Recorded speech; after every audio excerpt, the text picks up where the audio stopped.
श्री सद्गुरु करो प्रेम प्रणाम। अशुभ हरण मंगल करण धनी श्री देव चंद्र जिना श्री प्राणनाथ निज मूलपति श्री मेहराज सुनाम तेज कुंवरी श्यामा युगल को पल पल करूं प्रणाम। पल पल करूं प्रणाम।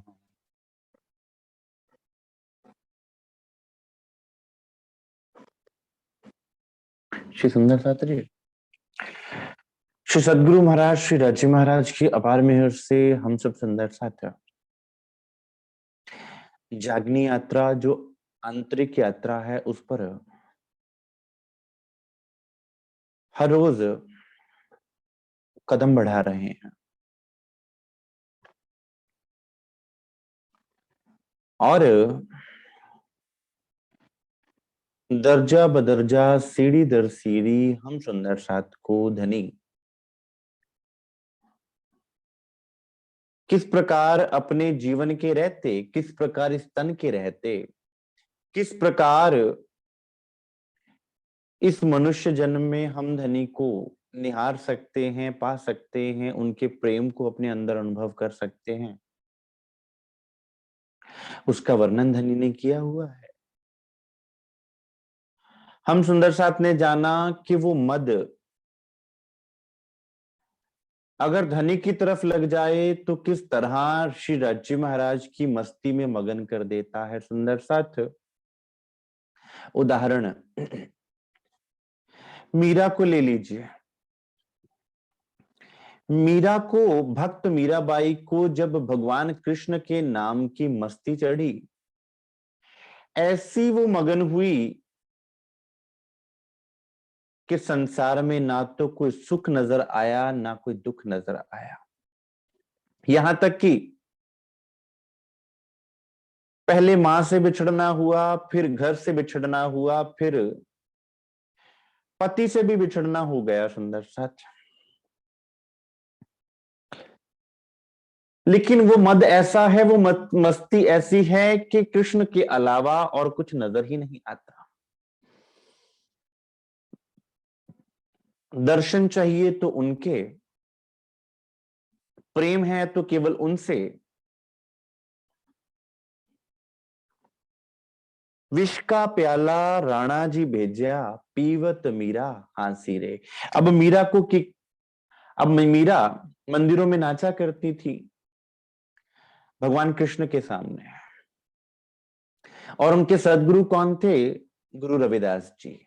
जो उस समय के लोग कहा जाता था कि मीरा उच्च कुल की थी और उनके गुरु किसी नीच कुल के थे, ये कहा जाता था, उस समय के लोग कहते थे।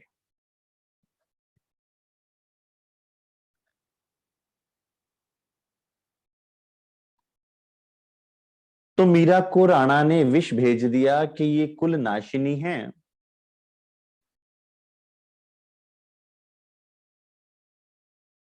वो विष क्या कहकर भेजा मीरा के पास कि मीरा, तुम्हें तुम्हारे सदगुरु रविदास जी ने चरणामृत भेजा है। तो सुंदर साथ मीरा ने ये नहीं सोचा कि वो मीठा है, ये नहीं सोचा कि वो कड़वा है, ये नहीं देखा वो कैसा है। अपने हाथों में अपने सदगुरु का चरणामृत मिल रहा हो जहां, और कुछ क्या चाहिए। सुंदर साथ इतनी मस्ती चढ़ी है नाम की, इतना उनके नाम की मस्ती में रंग गई है कि उस प्याले को पीकर हंसने लगती हैं, आनंद मगन हो जाती हैं, नाचने लगती हैं। सुंदर साथ आज हमें कोई विष का प्याला पीने को दे तो हम 100 बार सोचेंगे। विष का प्याला राणा जी भेजा, पीवत मीरा हांसी रे। और जिस विष को चरणामृत कह के पिलाया था, वो विष सच में चरणामृत बन गया। सुंदर साथ मीरा का बाल भी बांका ना हुआ। क्यों? क्योंकि वो जो मस्ती थी उसकी, उस मस्ती में मेरे सतगुरु का ही हर्ष मेरा हर्ष बन गया, मेरे सतगुरु का ही शोक मेरा शोक बन गया, उसका बिछोह मेरे लिए शोक, और उसका मेरे उसके दर्शन होना मेरे लिए आनंद का उत्सव है। तो जब जब मुझे उसके दर्शन होवे, जब जब मुझे उसका दीदार होवे, जब जब मुझे उसकी निकटता प्राप्त होवे, मेरे जीवन में उत्सव ही उत्सव है, चाहे संसार की कितनी भी मुश्किलों का मुझे सामना क्यों ना करना पड़े। आज तो गुरु मार्ग पर चलते हुए जरा से ताने सुनने पे ही हमें बहुत कठिनाई होती है। हम कहते हैं कि श्री राजी महाराज के मार्ग पर चलकर हमें तो दो बातें सुननी पड़ी। भाई तुम धन्य हो जो तुम्हें दो बातें सुननी पड़ी, जो तुम्हें ताने मिले। तुम उनके प्यारे हो जो तुम्हें ताने सुनने को मिल रहे हैं। ताने किसको सुनने को मिलते हैं? जिसका उससे कोई संबंध है। जैसे संसार में क्या कहा जाता है कि धुआं कहां से निकलता है? जहां पर आग लगी होती है। संसार तुम्हें ताने दे रहा है, इसका अर्थ है कि संसार भी ये बात समझ गया है कि तुम्हारा प्रेम उससे लगा हुआ है, तुम्हारी लगन लग गई है। इसका अर्थ है तुम्हारा संबंध जुड़ा हुआ है। जब संसार तुम्हें ताने दे, संसार तुम्हारे विषय में कोई बात बोले, तो आनंदित हो जाना, मीरा की तरह हंस पड़ना, नाच उठना। कि इसका अर्थ है कि संसार भी इस बात को समझ गया है कि मेरा संबंध मेरे धनी से जुड़ा हुआ है। वो मस्ती ऐसी है सुंदर साथ, वो मस्त कर देती है। क्योंकि मेरी सोच, मेरे कार्य, मेरे मन, मेरे चित्त के केंद्र में कौन है? मेरे धनी, और कुछ नहीं।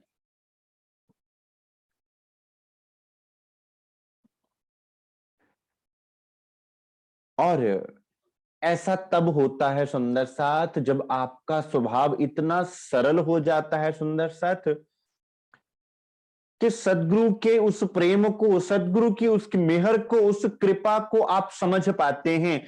क्यों? क्योंकि सुंदर साथ सदगुरु, सच्चा सदगुरु आप पर जब कृपा करेंगे, कृपा करते हैं, तो वो कृपा किस प्रकार से करते हैं?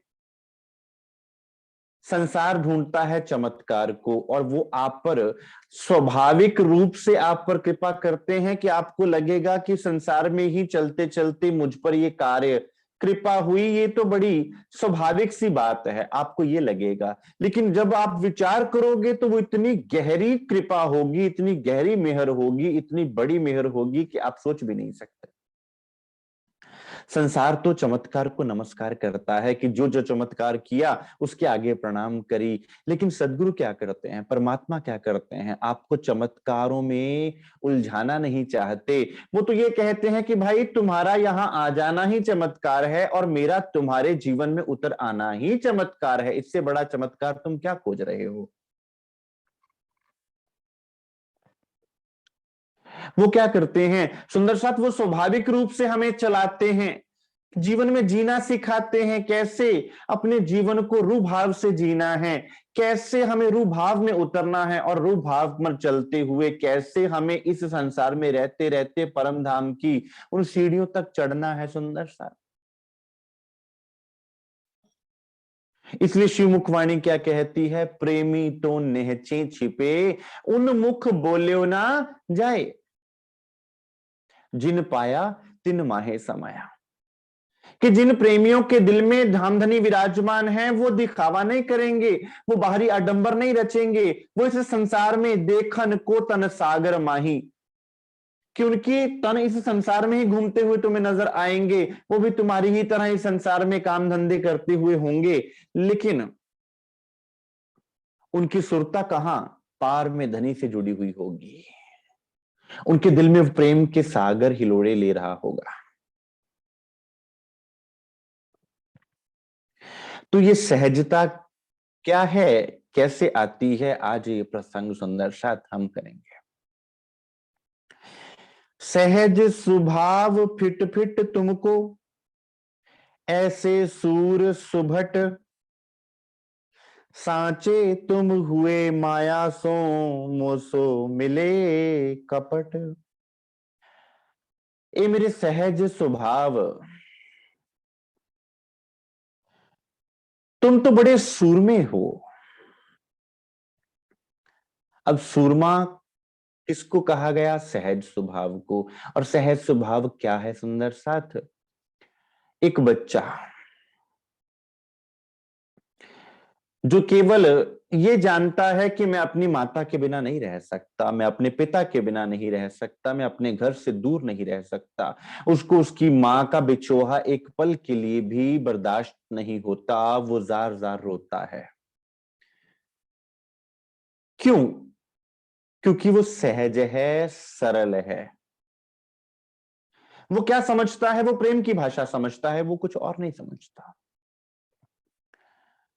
माँ उसको डांटती है, वो रो पड़ता है। माँ उसको प्यार करती है, वो भागा चला जाता है। और डांट के बाद भी जब वो प्यार करती है तो रोते रोते भी उसके पास भागा चला आता है। क्यों? क्योंकि वो प्रेम की भाषा को समझता है, उसे और कोई भाषा समझ में ही नहीं आती। फिर जब वो बड़ा होता है, संसार की भाषा समझता है, संसार के व्यवहार से जागरूक होता है, पता चलता है कि संसार में छल भी है, कपट भी है, संसार की झूठ भी है, सच भी है, द्वैत के खेल में प्रवेश कर जाता है सुंदर साथ। उसके बाद चुस्ती, चालाकी और चतुराई आ जाती है। फिर वो घर से बाहर भी रह लेता है, मां से दूर भी रह लेता है। और एक दिन तो ऐसी होता है कि शादी होती है तो माँ को, माता पिता को भूल भी जाता है और पत्नी बच्चों में मगन हो जाता है। वही शरीर, वही पिंड, वही माता पिता, समय ने क्या ऐसा सिखा दिया कि आपको वही प्रेम भूल गया?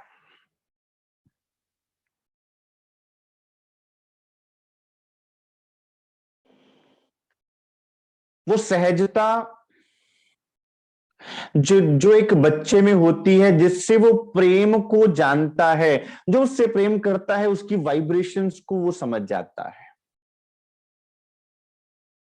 इसलिए बच्चों को परमात्मा का रूप कहा जाता है। क्यों कहा जाता है? क्यों? क्योंकि वो उन प्रेममय वाइब्रेशंस से किसी को पहचानते हैं, अच्छाई बुराई से पहचानते हैं। वो किसी के शब्दों से, किसी के चाल चलन से, किसी की बातों से नहीं पहचानते हैं।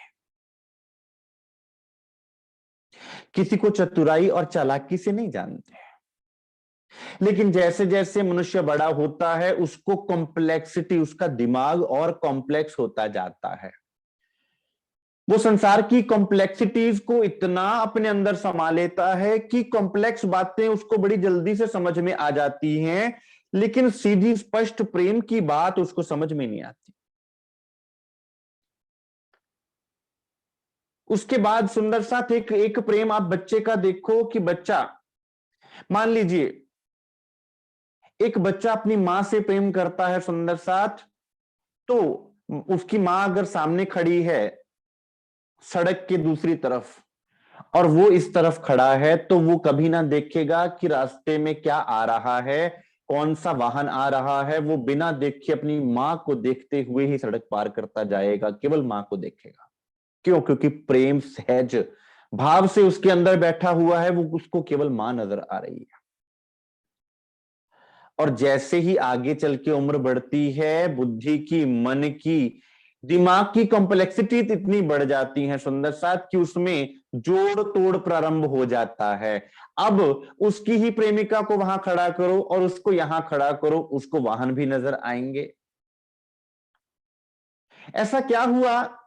प्रेम तो नहीं परिवर्तन हो सकता सुंदर साथ। यहां क्या हुआ? हमारे अंदर का स्वभाव बदल गया। सहजता जो थी हमारे अंदर, वो कॉम्प्लेक्स होती गई, उसमें और जटिलता आती गई। हम खुद नहीं समझ पाते कि हमारी बुद्धि इतनी कॉम्प्लेक्स किस तरह से हो गई। फिर कोई आके हमें बताता है कि परमात्मा तुमसे प्रेम करता है, हमें समझ में नहीं आता। एक बच्चा शायद समझ ले कि परमात्मा का प्रेम कैसा होता है, लेकिन हमें जब समझाया जाता है कि परमात्मा तुमसे बहुत प्रेम करता है, हमें ये बात समझ में नहीं आती कि परमात्मा कैसे प्रेम कर सकता है। क्यों? क्योंकि हमने तब तक ये सीख लिया होता है कि भाई प्रेम तो लेने देने का मतलब है। प्रेम का अर्थ तो क्या है कि मुझे कुछ मिलेगा और मैं किसी को कुछ दूंगा, ये है प्रेम। क्योंकि संसार ने हमें प्रेम को इसी तरह परिभाषित करके बताया है कि प्रेम लेन देन है। तो हम सोचते हैं कि परमात्मा तो हमसे कुछ मांग ही नहीं रहा, तो फिर हमसे वो प्रेम कैसे कर सकता है। इसका अर्थ है परमात्मा को भी हमारे साथ कोई ना कोई मतलब तो होना चाहिए, तभी वो हमसे प्रेम कर सकता है। जब हम कहते हैं कि परमात्मा को तुमसे कुछ नहीं चाहिए, वो तुमसे प्रेम करता है, बस ये बात हमारे गले नहीं उतरती है। ऐसे कैसे हो सकता है? क्यों? क्योंकि हमने कभी किसी को देखा ही नहीं ऐसा प्रेम करते हुए। जैसे जैसे हम उम्र में बढ़ते गए, हमने प्रेम को केवल संसार में लेन देन का ही संबंध समझा कि कोई ना कोई स्वार्थ तो उसमें छुपा हुआ था। फिर जब निस्वार्थ प्रेम की बात आती है, निष्काम प्रेम की बात आती है कि वो अपना आप तुम पर वारता है, अपना सर्वस्व तुम पर समर्पण कर देना चाहता है,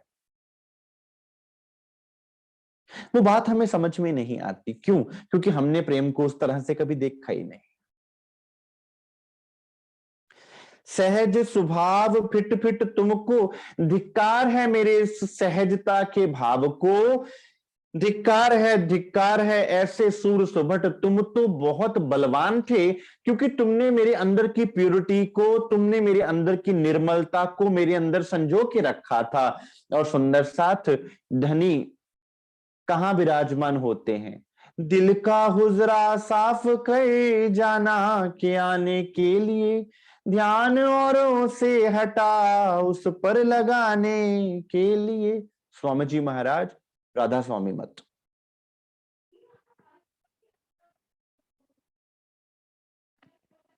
ध्यान हटा औरों से उस पर लगाने के लिए।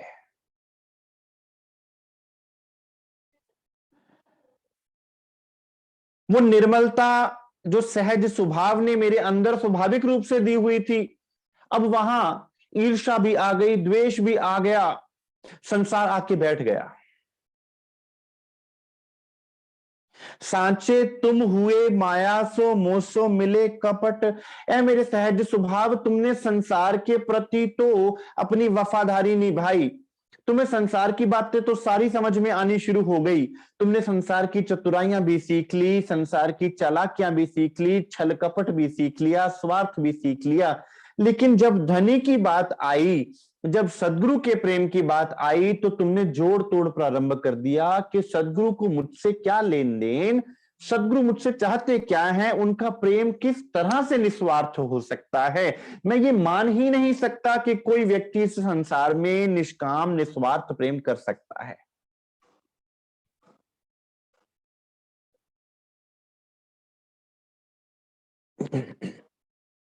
इसलिए सुंदर सा धनी की लीला पर जब भी कोई प्रश्न चिन्ह खड़ा करता है, वो तब करेगा जब उसकी बुद्धि कॉम्प्लेक्सिटीज में उलझी हुई है और सहज भाव समझ में नहीं आता। अब परम धाम ले लीजिए।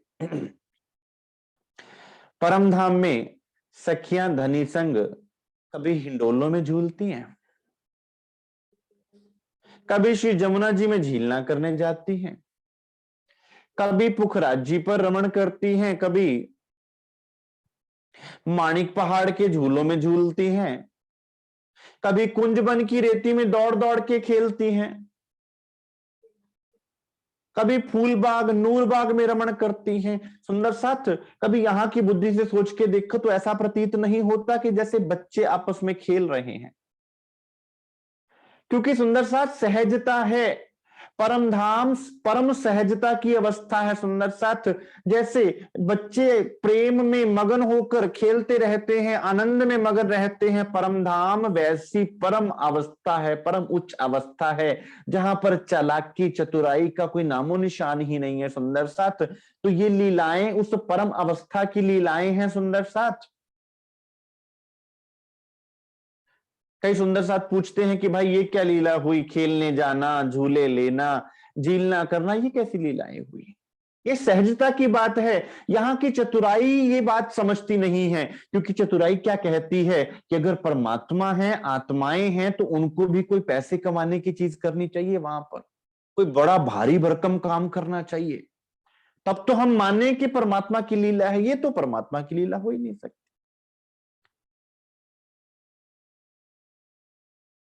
योग माया के ब्रह्मांड में सुंदर साथ जब धनी ने श्री रास की लीला खेल ली सखियों के साथ, तो एक सागर जिस प्रकार अपनी लहरों के साथ लीला करता है, क्रीड़ा करता है, वो लीला वहां पर ऐसी हुई।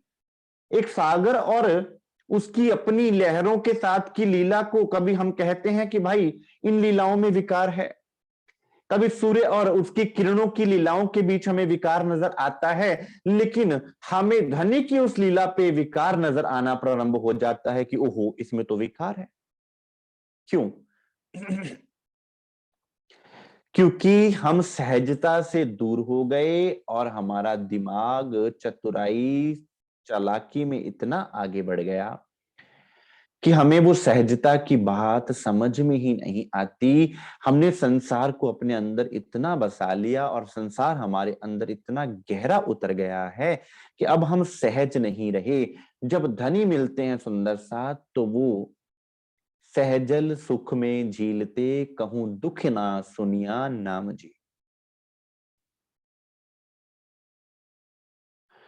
जोधा दो जोरावर मेरे, तुम तरफ हो जिनकी, अनेक उपाय करे जो कोई, पर जीत होए तिनकी।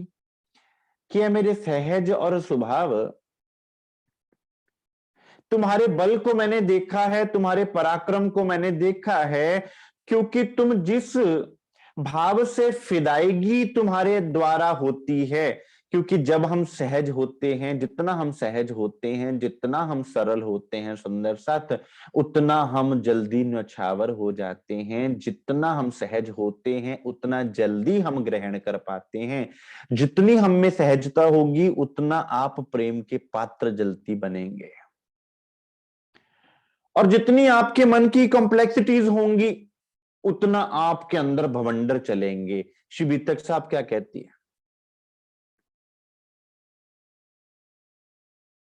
पढ़ने वाले इल्म के, एक जादूगर होशियार, एक बेईमान औरत और एक बाजे बजावनहार, ये चार फौजें हैं माया की। कौन सी? टेक्नोलॉजी, जो माया में हमें लगा के रखती है। अब आप पूछेंगे भाई ये टेक्नोलॉजी हम इस्तेमाल कर रहे हैं, जूम पर भी तो हम चर्चा कर रहे हैं। सुंदर साथ ये टेक्नोलॉजी के प्रोज भी हैं, कॉन्स भी हैं। प्रोज फायदे भी हैं, नुकसान भी हैं। फायदों में अगर आप जाएं तो आपको उससे फायदा लेना है, लेकिन इसके नुकसान हो तो नुकसान भी बहुत है। ये आप पर निर्भर करता है, आप किसको ग्रहण करते हैं।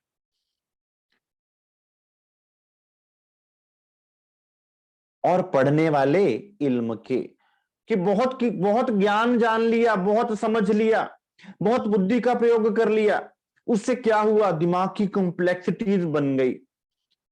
आपने ये जान लिया कि मेरे पास बहुत ज्ञान है, अब मेरे से ज्यादा कोई जानता नहीं है, मैंने हर चीज को खोज लिया, टटोल लिया, मैंने हर चीज का मंथन कर लिया। तो जब आपको ये भाव आता है सुंदर साथ, तो आप सहज नहीं रहते फिर। और प्रेम तो सहज के साथ मिलता है, सहज स्वभाव के साथ मिलता है सुंदर, क्योंकि प्रेम कॉम्प्लेक्सिटीज का मसला ही नहीं है। वो तो सरलता का मसला है कि जो आप अंदर हैं वही आप बाहर हैं। आप डबल फेस नहीं रह सकते, आप मल्टी फेस नहीं रह सकते। आज का मानव तो डबल तो छोड़िए, मल्टी फेस्ड है। आप कहें कि भाई अगर डबल फेस्ड नहीं होंगे तो संसार में जिएंगे कैसे? सुंदर साथ, आप अपनी आइडेंटिटी को ना भूलें। आप संसार में कहीं भी जाएं, कोई भी काम करें, मैं आपको ये नहीं कहता कि आप हर एक के आगे अपना प्रेम दिखाते फिरें। मेरा सिंगल फेस होने का, अंदर बाहर एक होने का भाव ये है कि आपके अंदर धनी के प्रति जो प्रेम भाव है, वो ही आपकी रहनी से भी झलके सुंदर साथ जी। हम उसी रहनी में ही सारे संसार के कार्य भी करें,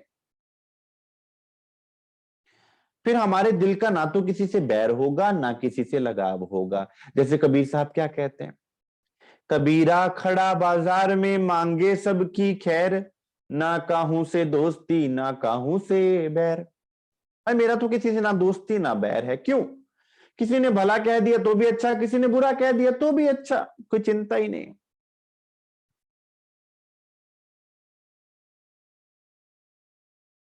क्योंकि मेरा वैर भाव नहीं है और मेरा प्रेम भाव भी नहीं है। मेरा प्रेम भाव सहज हो चुका है और वो धनी से जुड़ गया है। अनेक उपाय करे जो कोई पर जीत होए तिनकी। अब जहां तुम्हारा दिल निर्मल हुआ, जहां तुम्हारा सहज स्वभाव आया तुम में, जहां तुम्हें सरलता आई, तुम्हारे अंदर बाहर एक हुए, वहीं तुम अपने दिल में उनकी बैठक को पाओगे सुंदर साथ। क्यों? क्योंकि हमारी चतुराई वहां पर नगण्य हो जाएगी, अर्थात क्षीण हो जाएगी, समाप्त हो जाएगी।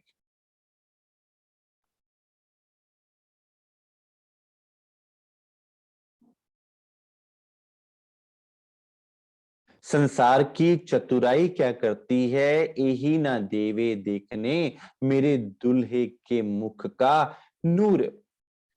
कि जो संसार की जितनी चतुराई है, चालाकी है, हमें लगता है हम संसार को बेवकूफ बना लेंगे, लेकिन बेवकूफ हम खुद को बना रहे होते हैं। हमें लगता है हम धनी को बेवकूफ बना लेंगे, लेकिन सुंदर सा बेवकूफ हम खुद को बना रहे होते हैं।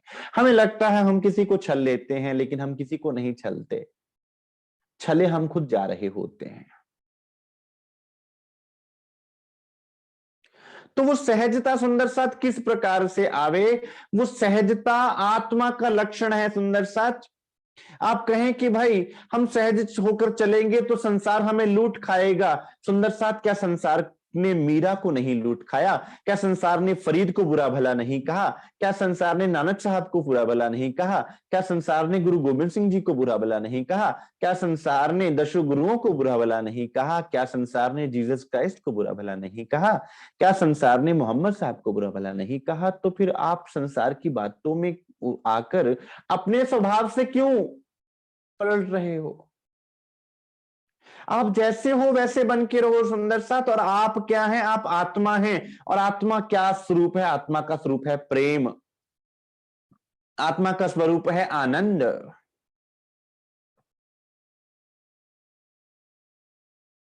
और जितना जितना हम कॉम्प्लेक्स होते जाते हैं, आप परम धाम ले लीजिए, आप धनी की वाणी ले लीजिए, सुंदर साथ वाणी को भी किस तरह से लेना है? सहजता से लेना है कि धनी प्रेम दे रहे हैं। ये वाणी को हमें मथना इसलिए नहीं है कि हमें किसी को सुनाना है। इस वाणी को मथना किस लिए है? कि मेरे धनी मुझसे बात कर रहे हैं, मेरे लिए धनी ये न्यामत दे रहे हैं, मुझे ये न्यामत अपने दिल में लेनी है, किसी को सुनाने के लिए नहीं। वो तो धनी जब हुक्म करेंगे सुंदर साथ आपके मुखारबिंद से कहलवा लेंगे, जिसको जो कहलवाना होगा। वो मेरा मसला नहीं है, वो धनी का मसला है। मेरा मसला तो उन प्रेम के भावों को अपने दिल में समाने से है कि मेरे धनी मुझसे कौन सा लाड लड़ा रहे हैं, मैं उस लाड में डुबकी तो लगा के देखूं। और जो सागर में डूब जाता है वो सागर हो जाता है। आपने सुंदर साथ वाणी में ही पढ़ा है, पतंग कहे पतंग को, प्रसंग आता है प्रकाश पाणी में ही। पतंगा एक कीट को कहा जाता है, कीड़े को। बरसात के बाद वो कीड़े निकलते हैं, हवा में उड़ते हैं, पंख लगे होते हैं उनके। जहां भी वो रोशनी देखते हैं, रोशनी पर जाकर टकराते हैं और अपनी जान दे देते हैं। पतंगा कभी दूसरे पतंगे को बुलाने नहीं जाता कि आ भाई मैंने दीपक देखा है, आ भाई मैंने लाइट देखी है, तेरे को भी लेके चलता हूं। जैसे ही दीपक देखेगा उसके ऊपर अपना फना हो जाएगा, अपना सर्वस्व नाश कर देगा। क्यों? क्योंकि अंधकार से उसे प्रेम है। वो दीपक को जलते देखकर ये सोचता है कि मेरा सुहाग मुझसे दूर हो रहा है, तो वो अपने आप को उस पर स्वाहा कर देता है।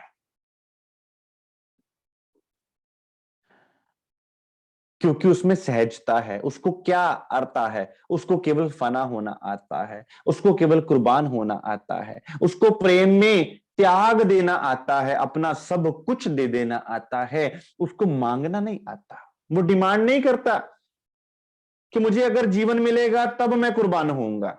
उसको ये बात नहीं आती है। हम धनी के आगे शर्त रखते हैं कि धनी, अगर आप ऐसा कर दो तो मैं आप पर न्यौछावर होने को तैयार हूं। प्रेम शर्तों पे नहीं होता। सुंदर सा प्रेम समर्पण की पगडंडी पर चलकर होता है। और समर्पण में ये नहीं देखा जाता कि मैंने क्या पाया। समर्पण में ये देखा जाता है कि कहीं मेरे पास कुछ बच तो नहीं गया, कहीं मेरा मन मुझसे छल तो नहीं कर रहा, कहीं मेरा जीव मुझसे छल तो नहीं कर रहा, कहीं मैंने अपना सर्वस्व देने में कोई कमी तो नहीं छोड़ दी, कहीं मैंने अपने दिल का प्रेम लुटाने में कोई कमी तो नहीं छोड़ दी। मैं तो अपना दे रही, तुम ही राख्यो जीवधनी, मैंने तो अपना सर्वस्व दे दिया।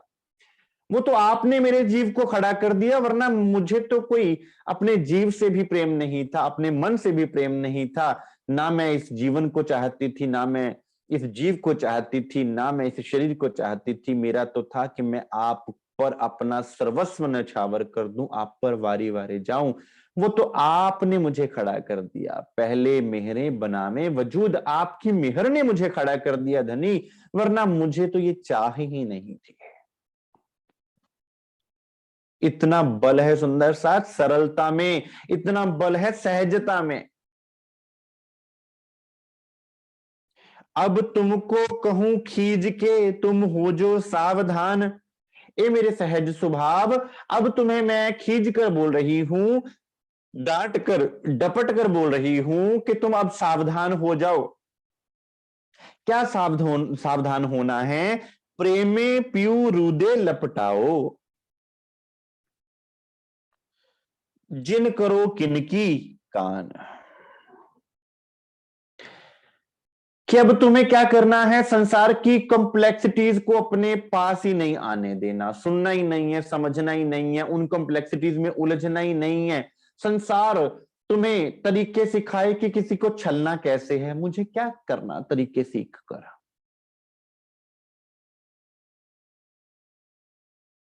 कोई ऐसा हो जो मुझे प्रेम करना सिखा दे, कोई ऐसा हो जो मुझे फिदा होना सिखा दे, कोई ऐसा हो जो मुझे फना होना सिखा दे, कोई ऐसा हो जो मुझे मृत्यु सिखा दे। जीवत मरिए भवजल तरिए, जीते जी मरना सिखा दे। जीवते मारिए आपको शब्द पुकारत हक, जो ना मरेंगे मोमिन तो क्या मरेंगे मुनाफिक। मुझे जीते जी मरना सिखा दे कोई। वो जीते जी मरने की कला सदगुरु किसको सिखाते हैं सुंदर साथ? जिसका स्वभाव सरल और सहज हो जाता है, वरना आप जीते जी मर ना पाएंगे। फिर भी वो मैं खड़ी रह जाएगी सुंदर साथ। प्रेमे पियू रूदे लपटाओ, जिन करो किनकी कान। कि अब अपने हृदय को धनी के चरणों में समर्पित कर दो। अब धनी को अपने हृदय में बसा लो सुंदर साथ। और धनी का स्वरूप हृदय में कब बसेगा? जितनी जितनी निर्मलता और सहजता आती जाएगी, जितना हम चतुराई चालाकी की तरफ बढ़ेंगे, जितना हम छल छिद्रों में बढ़ेंगे सुंदर साथ, जितना हम गुण अवगुणों में उलझेंगे, चाहे वो सुंदर साथ के ही गुण अवगुण क्यों ना हो, हमें क्या करना है किसी के गुण अवगुण देखकर। सुंदर साथ आप मंदिर में जाएं, आश्रम चले जाइए, मंदिरों में चले जाइए, हमारे जितने भी मंदिर बने हैं आप देखेंगे प्रवेश द्वार के बिल्कुल सामने श्री युगल जोड़ी पधराई गई है। बिल्कुल सामने आप प्रवेश करेंगे मंदिर में, आपको दर्शन होंगे सीधा युगल जोड़ी के। इसका क्या अर्थ है? आप चले जाइए शेरपुर आश्रम सुंदर साथ, वो दरवाजे से जब आप प्रवेश करेंगे, दो दरवाजे हैं, मुख्य द्वार से जब आप प्रवेश करेंगे तो सामने सतगुरु महाराज जी का स्वरूप मिलेगा और समक्ष युगल जोड़ी मिलेगी। कि आपको समक्ष मिलते हैं सदगुरु महाराज जी, जो सदगुरु महाराज जी पकड़कर आपका हाथ आपको धनी के समक्ष खड़ा कर देते हैं। आपको बाद में सारी चीजें नजर आती हैं कि आसपास कौन बैठा है, क्या बात कर रहा है, क्या कह रहा है, क्या नहीं। तो सुंदर साथ जब धनी ने हमारे मंदिर आश्रमों की संरचना भी इस तरह से करवाई कि जब भी कोई सुंदर साथ आए वो सीधा जुगल जोड़ी और सदगुरु महाराज जी को निहारे, ताकि उनके जीवन में ये बात पक्की हो जाए कि तुम्हें देखना किसको है, तुम्हें केवल धनी को देखना है। वहां बैठे हुए सुंदर साथ क्या कर रहे हैं, लोग क्या कह रहे हैं, वो क्या कह रहा है, ये क्या कह रहा है, हमें उससे कोई लेना देना होना ही नहीं चाहिए। ऐसी सहजता अगर सुंदर साथ हो जावे तो वो सहजता आपको प्रेम से भर देगी। वो सहजता आपको ऐसा निर्मल कर देगी सुंदर साथ कि फिर आपको धनी से एक पल की भी जुदाई का अनुभव ही ना होवेगा। आपको लगेगा ही नहीं कि धनी मुझसे एक पलक के लिए भी जुदा है, मेरे धनी मेरे साथ हैं, एक एक पल के लिए भी नहीं, क्योंकि वो तो मेरे समक्ष रहते हैं हमेशा। मेरे और उनके बीच में कोई पर्दा है ही नहीं, पर्दा तू ही करता है अंतर ना आढ़े नूर। भाई मेरे तो समक्ष हैं, मेरी तो नजर से वो हटते ही नहीं है, तो मैं किसी और को क्या देखूं।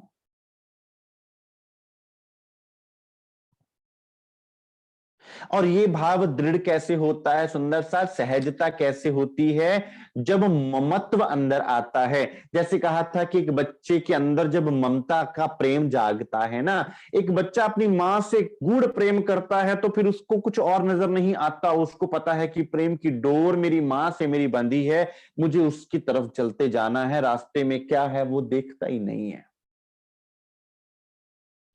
ममता तू भई माया की हलाक किए हैरान, फिट फिट भूंडी चंडालन ते बड़ी करी मोहे हान। ममत्व क्या होता है सुंदर साथ, ममत्व मोह का ही एक रूप है, जिसमें हम जिससे प्रेम करते हैं, हमारा प्रेमास्पद, उसकी आदतें, उसको क्या अच्छा लगता है, उसको क्या बुरा लगता है, उसकी प्रवाह में ही हम पूरा जीवन बिता देते हैं। धनी जी को इश्क भावे, इश्क बिना ना कछु सुहावे। अब श्री राजी महाराज को क्या भाता है सुंदर साथ, इश्क का श्रृंगार। तो फिर मैं बाकी काम छोड़ के इश्क का श्रृंगार क्यों ना कर लूं। जो मेरे धनी को भाता है, अब मेरी ममता से जिसके साथ है मैं उसकी सारी इच्छाएं पूर्ण करने में लगा हुआ हूं। दिन रात मैं सोचता हूं कि मैं अपना ममत्व कैसे पूरा करूं उसके प्रति।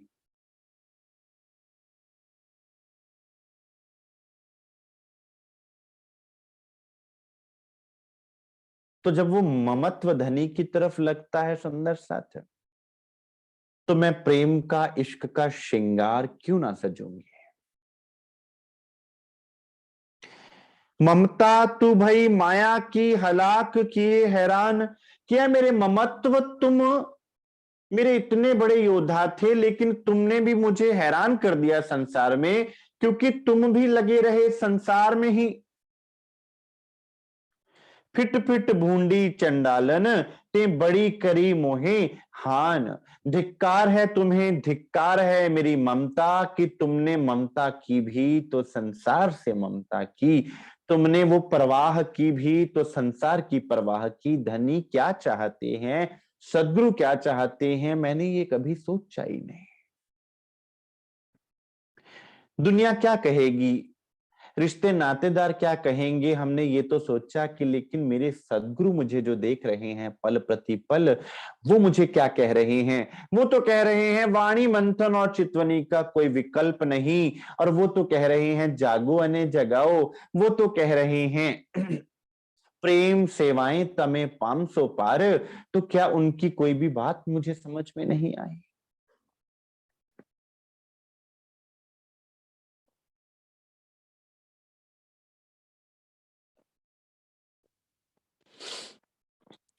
अब ममता आओ मेरे पीऊ में, तो को दई धिक्कार। अब संघातन दूजो मेरी, मोहे मिले पीऊ सिरदार। अब ए मेरी ममता, तूने जो संसार से ममत्व बांध रखा था ना, संसार से वो डोर बांध रखी थी जिसके द्वारा तुम्हारे अंदर सहजता आई थी। संसार के प्रति तो तुम बड़े सहज थे, सारी बातें तुम्हें समझ में आ जाती थी। जिस प्रकार पड़ोसी और पड़ोसन की सारी बात समझ में आ जाती है, लेकिन धनी जो दिल में बैठे हैं उनकी बात ही समझ में नहीं आती। वो क्या कह रहे हैं, ले आओ प्यार करो दीदार। सुंदर साथ तुम अपने अंदर प्रेम भर लो, मैं तो तुम्हारे अंदर ही विराजमान हूं, मैं तुमसे कभी दूर हुआ ही नहीं। लेकिन नजरें बाहर की तरफ हैं, अंदर की दृष्टि ही नहीं खुलती। सुंदर साथ तो दिल को देखेगा कौन। रूह के दिल में धनी विराजमान है, लेकिन रूह के दिल को जानता कौन है।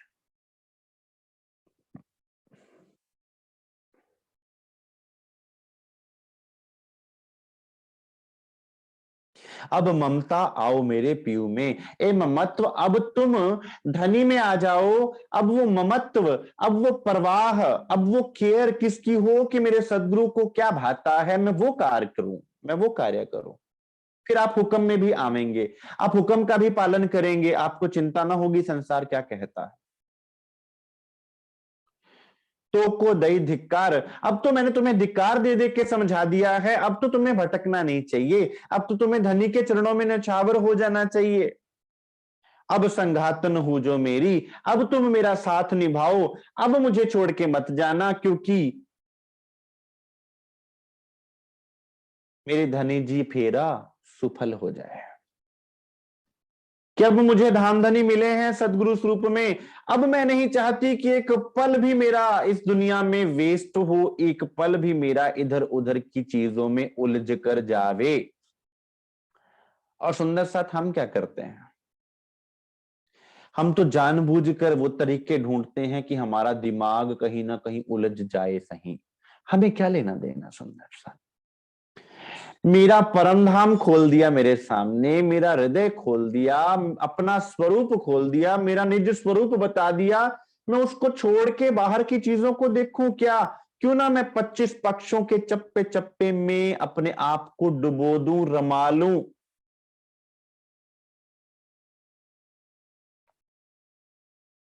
अब संघातन हूं जो मेरी, मुहे मिले पीऊ सिरदार।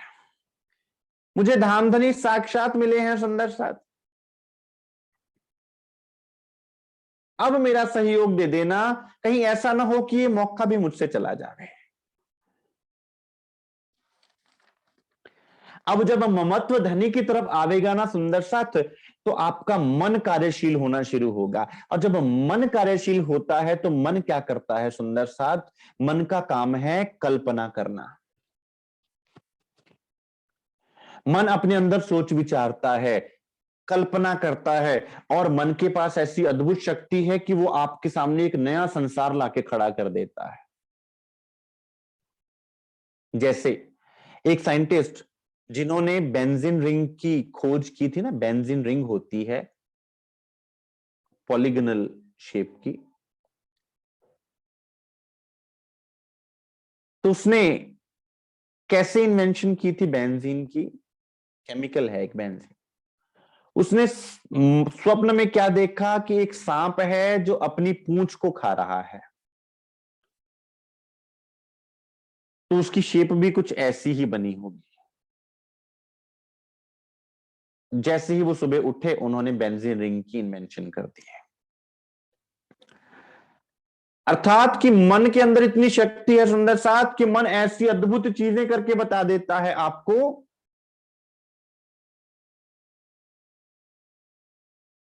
कि आप कल्पना को सत्य में उतार पाते हैं। अब फिटकार देऊं कल्पना उल्टी तू अकर्मन, फिर आए खाली करी फजीत आत्म को अति घन। अब मन के पास ऐसी अद्भुत शक्ति है सुंदर साथ कि वो कल्पना करता है, सोचता है, सोचते सोचते इतने बड़े बड़े पुल खड़े कर लेता है अंदर सोच के। जैसे एक प्रेमी अपने प्रेमास्पद के ही बारे में सोचता रहता है कि वो मुझे आके मिलेगा तो मैं उसे कैसे स्वागत करूंगा। एक प्रेमी अपने प्रेमास्पद के ही प्रेम में डूबा रहता है कि जब मेरा प्रेमी मेरे पास होगा तो उसको सोच सोच के ही उसके रोंगटे खड़े हो जाते हैं।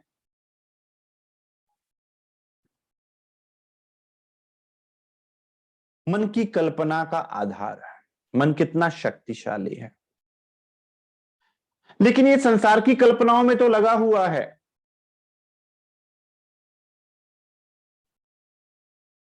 अब फिटकार द्यूं कल्पना उल्टी तू अकर्मण। ऐ मेरी कल्पना, अब तुम जो उल्टे काम कर रही हो, जो गलत गलत कामों में मुझे उलझा रही हो, मेरा मन कल्पना तो करता है, लेकिन कौन सी कल्पना में लगा हुआ है कि मैं किसी को नुकसान कैसे पहुंचाऊं, मैं किसी से बदला कैसे लूं, मैं किसी से जीत कैसे जाऊं, मैं किसी को पीछे कैसे छोड़ूं, मैं अपनी प्रतिष्ठा कैसे बढ़ाऊं, मैं किसी की नजर में कैसे आऊं। तो मन की ही कपोल कल्पना है ना, लेकिन लगी हुई है उल्टी जगह पर। वो क्या करती है, जैसे जैसे आप कल्पना करते हो सुंदर साथ, वैसे वैसे आप होते जाते हो। आप जिस चीज की कल्पना करोगे आप वैसे स्वभाव आपका होता जाएगा। फिराए खाली करी फजीत आत्म को अति घन, कि तुमने अब कल्पना कहां की संसार की कल्पना में तुम उलझे रहे।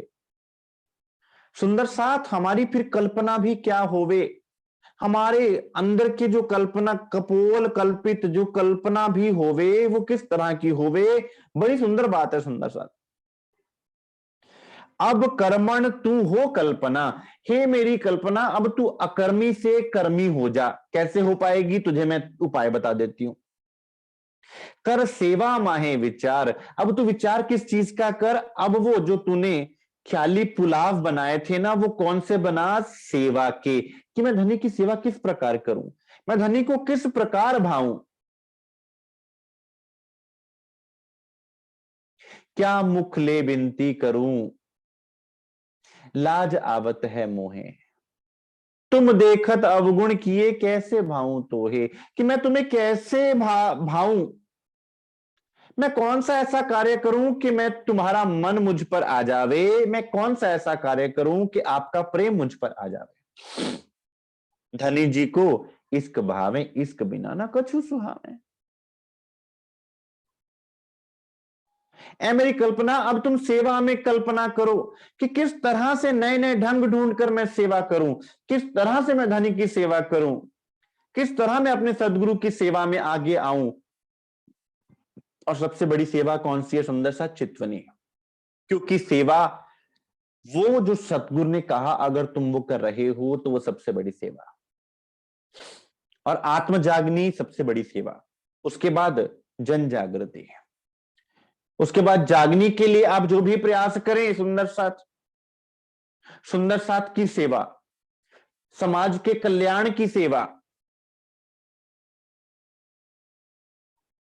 फिर कल्पना क्या आपको सुझाएगी, कल्पना बताएगी कि हाँ ऐसा भी हो सकता है, हम ऐसा कर सकते हैं। सुंदर सा संसार तो पर्चे लेकर घूम रहा है अपने हाथों में, अपने इष्ट अपने मतों का प्रचार प्रसार करने के लिए। और बड़े दुख की बात है सुंदर साथ कि 400 वर्ष हो गए हैं और हम श्री निजानंद संप्रदाय और श्री प्राणनाथ जी की पहचान भी संसार को नहीं दे पाए।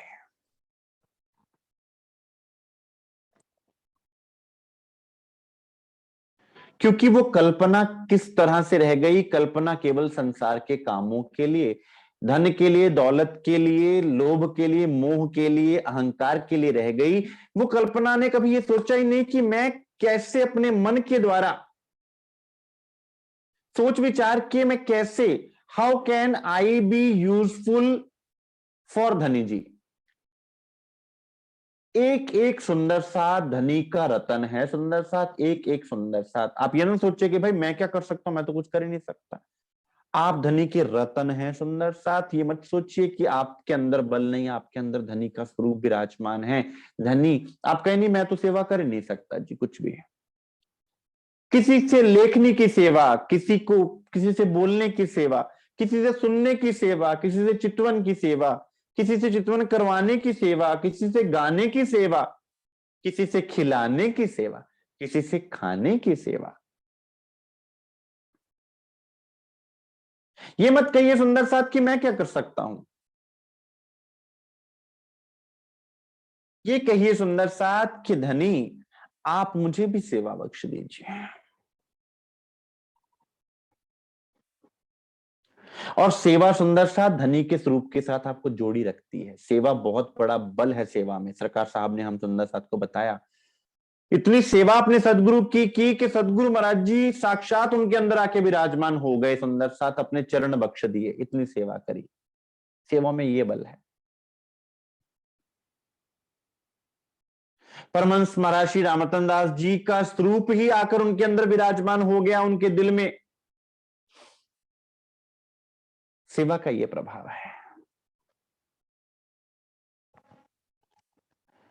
अब नए नए विचार, नए नए ढंग से सेवा करें कि मेरे धनी रिझ जाएं, मेरे धनी प्रसन्न हो जाएं। मैं किस नए ढंग से रिझाऊं उनको।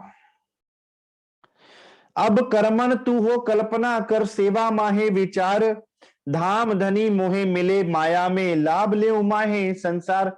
कि अब तो मुझे राज्य मिले हुए हैं ना, अब तो मुझे धनी मिले हुए हैं, अब तो मैं संसार में जो मेरा जो उनसे मिलन हुआ है, अब मैं उसको गंवाना नहीं चाहता। संसार जो मर्जी बोले, मुझे तो अपने, अब मेरी कल्पना तू क्या कर, मुझे ये मेरे मन में विचार पैदा कर कि मैं किस तरह से धनी की दिल तक पहुंचूं, किस तरह से मैं उनके प्रेम में डूब जाऊं, किस तरह से मैं उनकी लाडली रूह बन जाऊं, किस तरह से मैं उनकी सेवा को सिर पर धारण करके निभा सकूं। फिर आपकी कल्पना संसार की चीजों में नहीं उलझेगी। फिर आपकी कल्पना सुंदर साथ सारा दिन यही चलती रहेगी, किस तरह सुंदर साथ को इकट्ठा किया जाए, किस तरह जागनी कार्य किया जाए, किस तरह चितवनी में बैठा जाए, किस तरह चितवनी के समय को बढ़ाया जाए, किस तरह वाणी मथन किया जाए, किस तरह वाणी पाठ किया जाए, किस तरह सुंदर साथ जी हम सुंदर साथ को प्रेरणा दे पाए। फिर वो विचार भी आते जाएंगे, वो विचार आपको फिर वो विचार आपको इंप्लीमेंट होते देखोगे आप। किनकी कृपा से? धनी की कृपा से। लेकिन अगर हमारा मन ही संसार की सोचे सोचता रहेगा, धनी के विषय में हम कुछ सोच विचार करेंगे नहीं सुंदर साथ, तो फिर किस प्रकार से सहज स्वभाव होवेगा, किस प्रकार से ममता की डोर बंधेगी। कहे कल्पना एक काम मेरा, करूं नए नए अंग उत्पन्न। अब कल्पना क्या कहती, भाई ये तो मेरा काम है, तुमने मुझे संसार में लगा रखा था, तो मैं संसार में नए नए तरीके, नए नए आइडियाज, नए नए ट्रबल शूटिंग आइडियाज देती थी। अब मान लीजिए आपसे कोई काम नहीं हो रहा, तो आप क्या करते हैं? ट्रबल शूटर बन जाते हैं। किस मुसीबत को कैसे निजात पाई जाए, नए नए आइडियाज आपके माइंड में आते हैं। कभी माया के फंद से छूटने का आइडिया नहीं आया सुंदर सा? उसके लिए ट्रबल शूटर कब बनेंगे? कि किस प्रकार मैं एक कदम धनी के और करीब होता जाऊं, क्योंकि मेरे धनी जी फेरा सुफल हो जाए। ये बात को याद रखिएगा सुंदर सा।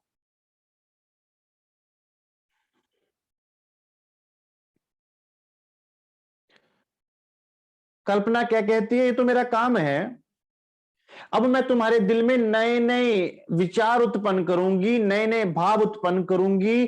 तुम उन भावों को पकड़ते जाना और उन भावों को मूर्त रूप देते जाना, अर्थात उनको प्रैक्टिकली इंप्लीमेंट करते जाना।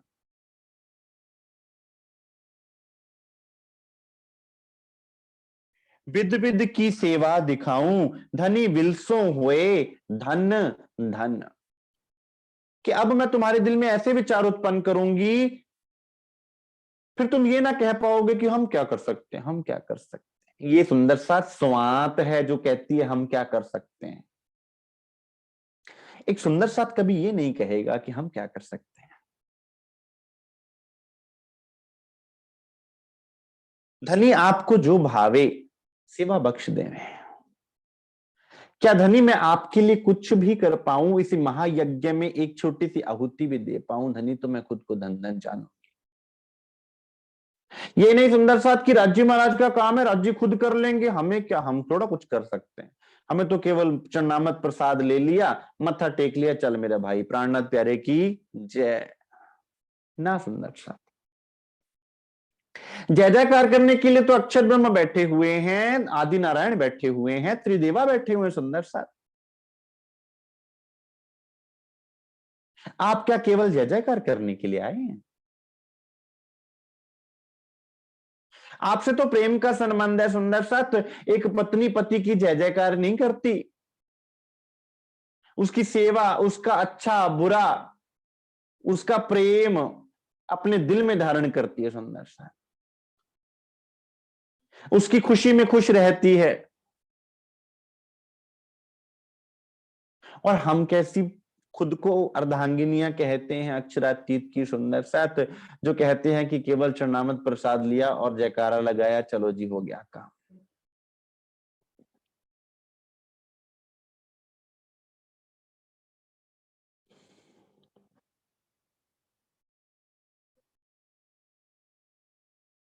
अब सुंदर साथ यहां ये मत कहिएगा कि भाई चरणामृत प्रसाद लेने के लिए मना कर रहे हैं, वो चरणामृत भी आपका है, वो प्रसाद भी आपका है, वो जयकारा भी आपका है, लेकिन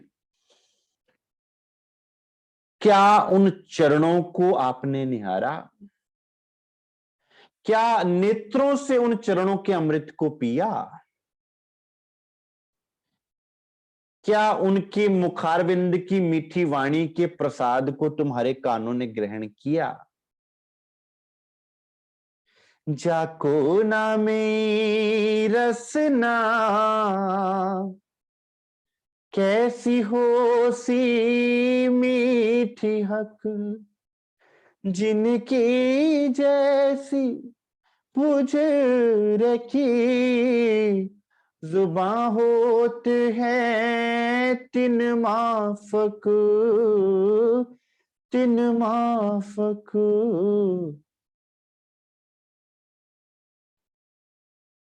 क्या उस मीठी जुबान के लफ्जों को तुमने कभी सुना है?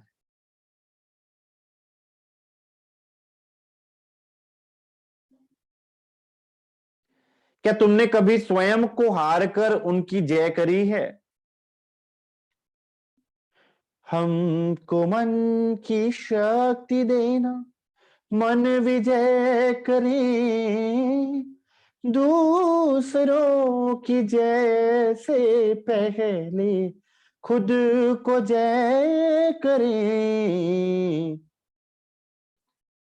क्या तुम जीते जी मरे?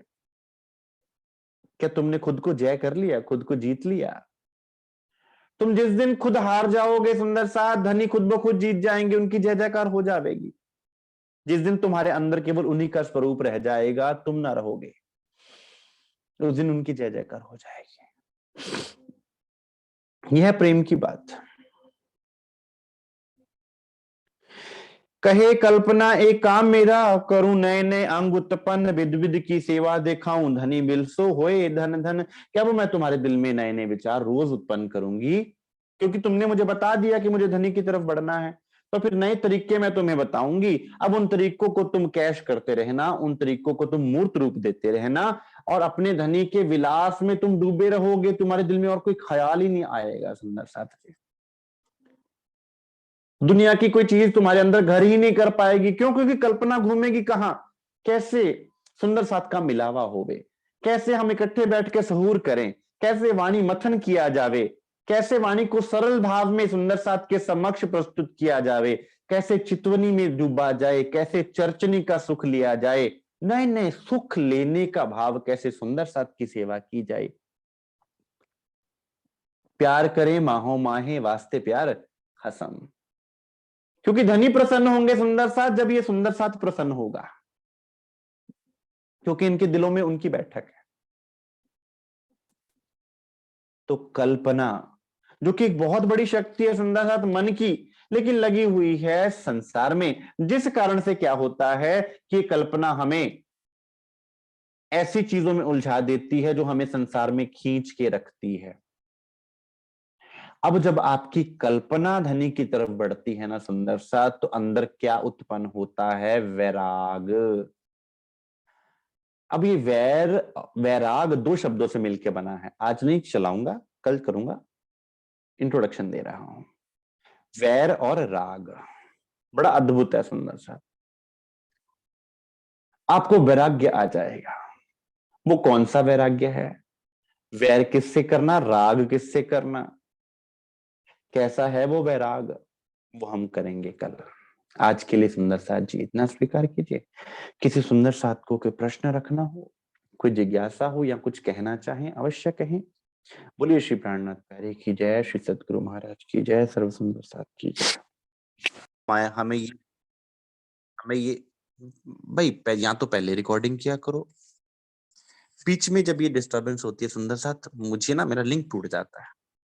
तो या तो रिकॉर्डिंग ऑनगोइंग रखिए आप, या फिर बीच में ये मत चलाओ। ये जो मैडम बोलती है ना, मेरा सारा ध्यान खराब कर देती है। आपका प्रश्न है सुंदर साथ के, क्या कर्म हमारे भक्ति मार्ग में राज्य को रिझाने के मार्ग में आता है?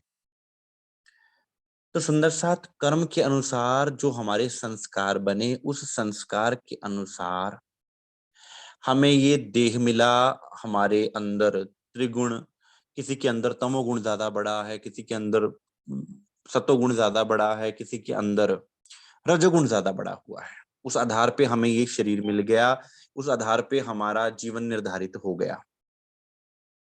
वो तो थी कार्मिक थ्योरी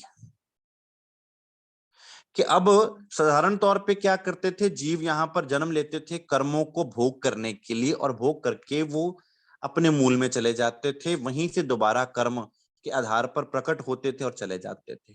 अब ऐसी अद्भुत घटना हो गई कि इस जीव पर आत्म बैठ गई। वो तो कर्मों के बंधन में है ही नहीं, वो तो दृष्टा है।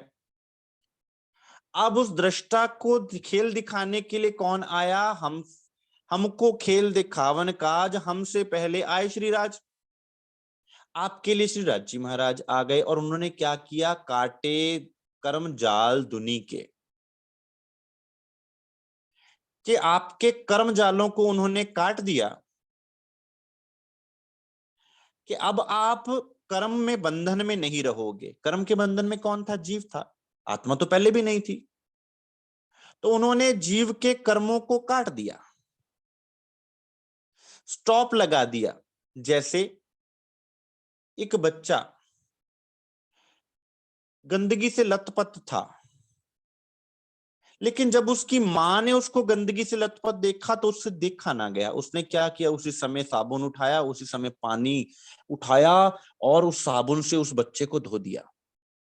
तो क्या वो गंदगी रह गई बच्चे पर? नहीं रह पाएगी। फिर जब एक माँ अपने बच्चे को इतना प्यार करती है कि उसके ऊपर वो गंदगी रहने नहीं देती, तो क्या परमात्मा मूक दृष्टा होकर देखता रहेगा? वो परमात्मा का प्रेम इतना प्रबल है सुंदर साथ, कि वो आपके कर्मों को जला के राख कर देगा। इसलिए कहा है कि परमात्मा का बिरहा जो होता है, वो एक ऐसी अग्नि है सुंदर साथ, कि उस अग्नि में क्या जलता है? आपके कर्म जलकर खाक हो जाते हैं। और कर्म तब तक है सुंदर साथ जब तक आप शरीर भाव लेके बैठे हो। भगवान कृष्ण अर्जुन को कहते हैं, हे अर्जुन, अपने सारे कर्म मुझको समर्पित करता जा, तुझे पाप नहीं लगेगा। क्यों? क्योंकि तू खुद को आत्मा समझेगा। तो अगर मैं सारे कर्मों को धनी की तरफ समर्पित करता जाऊं कि धनी आपके हैं, मुझे नहीं पता मैंने पिछले जन्मों में क्या कार्य किया, मुझे नहीं पता कि मेरे अब के कर्म कैसे रहे हैं, क्या नहीं है, लेकिन मैं आपके चरणों में समर्पित हूं। अब आप जानो मुझे कैसे आपने अपने तरफ से कैसे संवारना है, कैसे श्रृंगार करना है मेरा, आप जाने। फिर वहां मैंपना नहीं रहेगा। हम सोचे यहां पर कि हमने ये कह दिया मुंह से कि धनी हम आप पे समर्पित हैं और करते हम अपने मन की जाएं, वहां नहीं, छल नहीं चलेगा, झूठ नहीं। पूर्ण समर्पण हो गया कि राज्य महाराज आप जाने। तो फिर वो उस माँ की तरह, उस गंदगी को धोने वाली माँ की तरह, वो परमात्मा का बिरहा, वो परमात्मा का प्रेम आपके कर्मों को जला के राख कर देगा, आपके कार्मिक अकाउंट को क्लियर कर देगा सुंदर साथ। फिर आपका जीव उनके प्रेम में रमण करेगा, जीव टल होसी आत्म। फिर वो प्रेम से नाचेगा, प्रेम में डूबेगा, फिर कर्मों का उससे कोई लेना देना नहीं होगा। फिर जितनी देर भी वो यहाँ पर रहेगा, वो धनी का प्रेमास्पद बन के रहेगा, फिर धनी के प्रेम में डुबकियां लगाएगा वो, फिर वो कर्मों के आधार पर नहीं रहेगा। जब आपको धनी मिल गए उसके बाद का आपका जीवन कर्मों के आधार पर नहीं है सुंदर साथ, उसके बाद का आपका जीवन धनी के अनुसार है। तो अगर आप ये सोचें या कोई भी सुंदर साथ ये कहे कि क्या हमारे भक्ति मार्ग में कर्मों का कोई प्रभाव पड़ता है, तो सुंदर साथ कर्म अगर इतने बलवान होते कि हमें मान लीजिए किसी के कर्म बहुत अच्छे हैं, तो इस संसार में श्री ब्रह्मा जी, श्री विष्णु जी, श्री महेश जी के जो जीव हैं उनसे बड़े जीव कौन होंगे? उनको परमात्मा क्यों नहीं मिले? वो तो भक्ति में लगे रहते हैं। बड़े बड़े ऋषि मुनि जिन्होंने भक्तियां करी और कुछ करा ही नहीं, कुछ देखा ही नहीं संसार को आंखें खोल के, जिन्होंने बुरे कर्म के पास नहीं गए, जो उनको भी परमात्मा नहीं मिले। और ऐसा क्या इस जीव ने कर लिया है भाई? ये जीव तो कर्मों के बंधन में फंसा पड़ा था, बुरे अच्छे कर्मों के बंधन में, ऐसा इसने क्या कर लिया जिसको राज्य महाराज मिल गए? इसका अर्थ है परमात्मा की कृपा बड़ी है, कर्म बड़े नहीं है। तो जब आप पे इतनी कृपा हुई है सुंदर सा, तो अब आपका जीवन कौन सा है? अब आपका जीवन है धनी का, अब आपका जीवन है धनी की तरफ लेके जाने का। तो वो कर्म भी आपको प्रभावित नहीं करेंगे। लेकिन हाँ, ऐसा है कि धनी यहाँ पर जो भी अपनी छत्र छाया में आपसे काम करवाएंगे सुंदर साथ, वो सत्य के आधार पर, प्रेम के आधार पर, अपने अपने को लक्ष्य में रखकर, उनको सेंटर ऑफ अपने सोच के केंद्र में रखकर जो काम करेंगे आप, वो काम जो है वो धनी को ही लक्ष्य में रखकर आप करेंगे, तो फिर आप गलत काम नहीं कर पाएंगे। संध्या आरती में प्रसंग आता है सुंदर सा,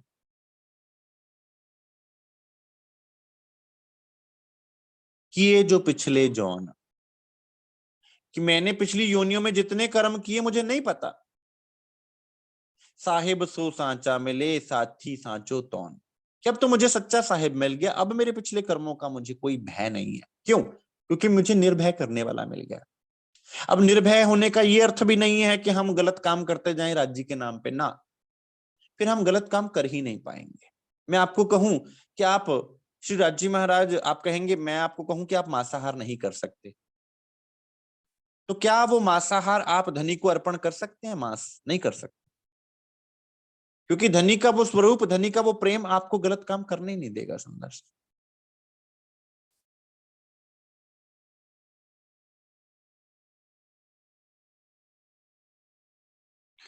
हो गया क्लियर सुंदर साथ?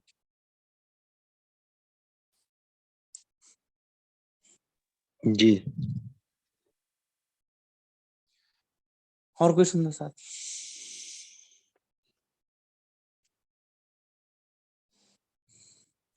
एक सुंदर साथ जी का प्रश्न है कि फेसबुक पर विषय चल रहा है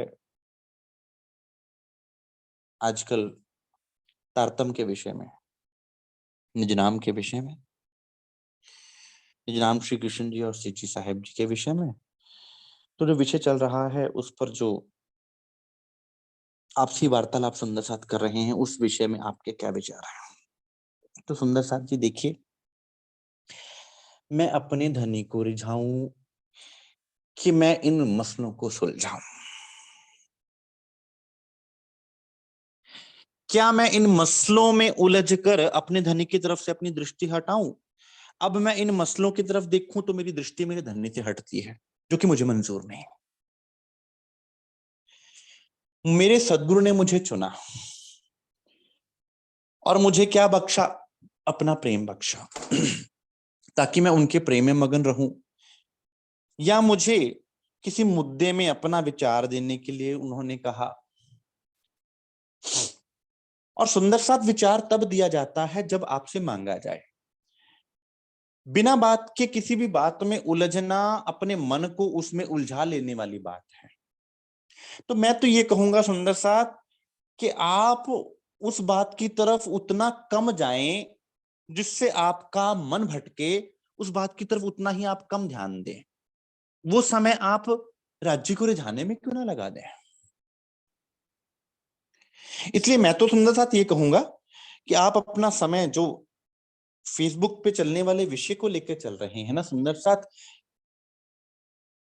अगर हमें इतना दर्द होता तो हम क्या फेसबुक पर ही ये बातें कर रहे होते? क्यों? क्योंकि फेसबुक पे बातें करना बहुत आसान है, लिखना मात्र ही है। यहां लिखेंगे, अगला जवाब देगा, वो भी लिखेगा, फिर उसका जवाब हम देंगे, ये बहस। बात होती तो हम आमने सामने बैठ के भी तो इस बात को निपटा सकते थे, जो कि बड़े आराम से निपट जाती, लेकिन नहीं। तो सुंदर साथ धनी के प्रेम में डुबकी लगाई है। और अगर आपके मन में किसी के प्रति कोई बात है तो वो आमने सामने बैठ के कीजिए। और सुंदर साथ जब आपको मैं कहूं कि आप अपने घर की कोई बात, मान लीजिए मियां बीवी में लड़ाई होती है, तो क्या फिर फेसबुक पे डालते हैं कि आज मैं अपनी पति से लड़ी हूं? डालती है। आप अपने घर की लड़ाई झगड़ों को क्या फेसबुक पे लेके आते हो? नहीं लेके आते। क्यों भाई? क्योंकि आपके ही घर की बात है, जब तक आप आमने सामने बैठ के नहीं सुलझाओगे, नहीं सुलझेगी। तो ये सुंदर साथ हमारे में इतना मैच्योरिटी लेवल होना चाहिए कि हम इन चीजों को फेसबुक पर ना डिस्कस करते हुए आपस में बैठकर डिस्कस करें। हम अब एक दूसरे से इतना दूर तो नहीं हो गए हम अब कि हमें फेसबुक का सहारा लेना पड़े या व्हाट्सएप का सहारा लेना पड़े। हम तो एक ही धनी के अंग है ना। इसलिए मैं तो ये कहूंगा सुंदर साथ कि मुझे तो केवल अपने धनी को रिझाना है, और मैं चाहूंगा कि आप भी अपने ध्यान को युगल स्वरूप के चरणों में लगावें, इधर उधर के विचारों में न उलझावें।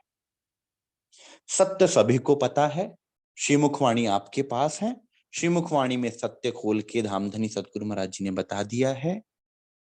मैं कोई जज नहीं हूं जो मैं आपको बताऊं कि ये सही है या ये गलत है। आप खुद निर्णय करने वाले हैं। राज जी ने आपकी बुद्धि इतनी तीक्ष्ण बनाई है,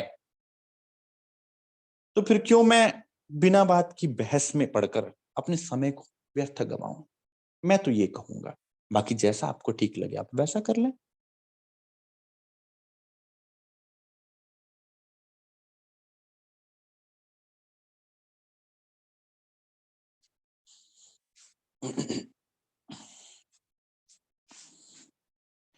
और कोई सुंदर सा?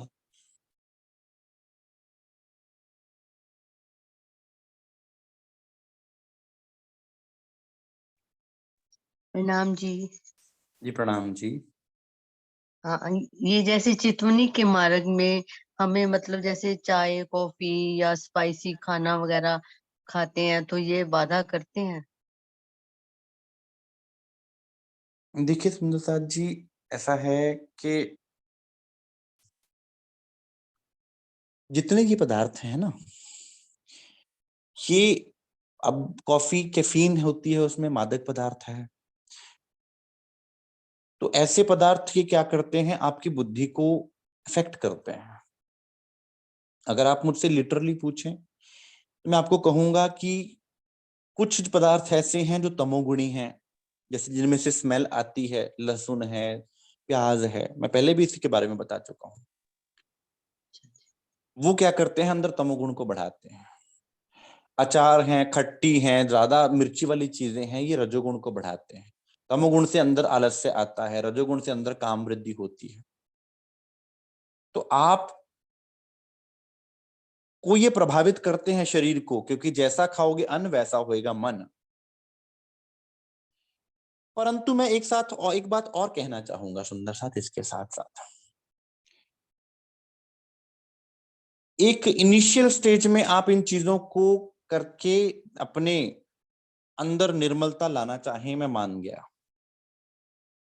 अब जब आप धनी के बिरहा में तड़प रहे हैं, आपके अंदर भट्ठी जल रही है बिरहा की, तब क्या आपको ध्यान रहेगा कि मैं क्या खाऊं और क्या ना खाऊं? क्या उस भट्ठी में इतना बल ना होगा जो आपके तन मन जीव को स्वाहा कर रही है? वो भट्ठी क्या आपके इन इन चीजों को, इनसे पैदा होने वाले विकारों को नहीं वो नष्ट कर पाएगी? बताइए। तो क्यों ना हम अपना सारा ध्यान धनी की तरफ लगा दें। अब मैं दिन में पूरा दिन ये सोचूं, अब मान लीजिए मैं आपके घर आऊं, तो मेरा सारा ध्यान आपके साथ वाणी शहूर करने में होना चाहिए, चितवनी में होना चाहिए, कि इसमें होना चाहिए कि आपकी रसोई में बन क्या रहा है? अब मुझे टेंशन तो यही पड़ी रहेगी कि उषा बहन जी की रसोई में बन क्या रहा है, कहीं उसमें प्याज तो नहीं है, उसमें लहसुन तो नहीं है। तो मेरा ध्यान तो सारा उषा बहन जी की रसोई में लगा हुआ है, तो मैं उषा बहन जी के साथ वाणी सहूर कहां से करूंगा। नो डाउट इनसे प्रभाव होता है, लेकिन सुंदर साथ अपन को इन चीजों से ऊपर उठना है ना। हाँ जी, ठीक है जी। हाँ जी, ठीक, जी बिल्कुल ये मन को मानना ही पड़ेगा ना। और जैसे भी हम खा पी लेते हैं तो मतलब इसलिए हमें वो कंट्रोल करना चाहिए, तभी हम राजी बिल्कुल में बिल्कुल तड़प सुंदर सकते हैं, साहब, उनमें परहेज अपना करना ध्यान लगा चाहिए, सकते ये हैं। परहेज करना चाहिए, ये सहायक होती हैं, बिल्कुल होती हैं। क्योंकि अगर आप में रजोगुण तमोगुण रहेगा तो आप ध्यान में नहीं बैठ पाओगे, ये आपको तंग करेंगी। लेकिन जब बिरहा की पीड़ा इतनी होती है सुंदर सा, तो उसके बाद फिर कुछ नजर भी नहीं आता।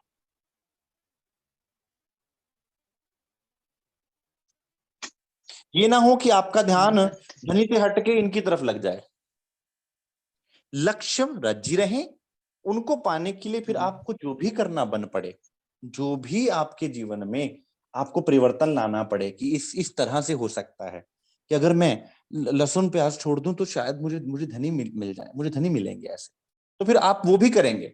आपको जो करना पड़े आप वो करेंगे, वो आपकी तड़प आपसे करवाएगी। तो मेन बात क्या है, आपके अंदर की तड़प, उसको जगाना है। मेन बात है आपके अंदर का भाव, आपके अंदर का प्रेम, वो मुख्य मेन है, बाकी सारी चीजें सेकेंडरी हैं।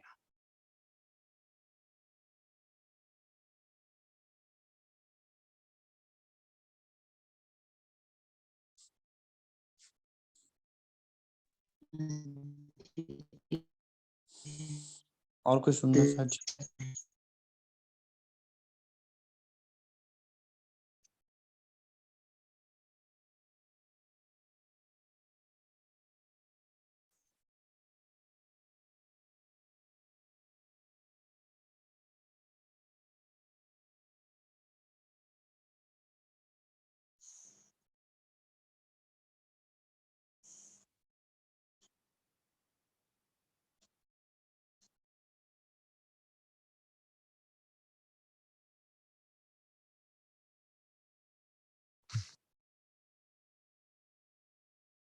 चलिए ठीक है फिर सुंदर सा जी, आज के लिए इतना स्वीकार कीजिए। बोलिए श्री प्राणनाथ प्यारे की जय, श्री सतगुरु महाराज की जय, सर्व सुंदर सा की जय।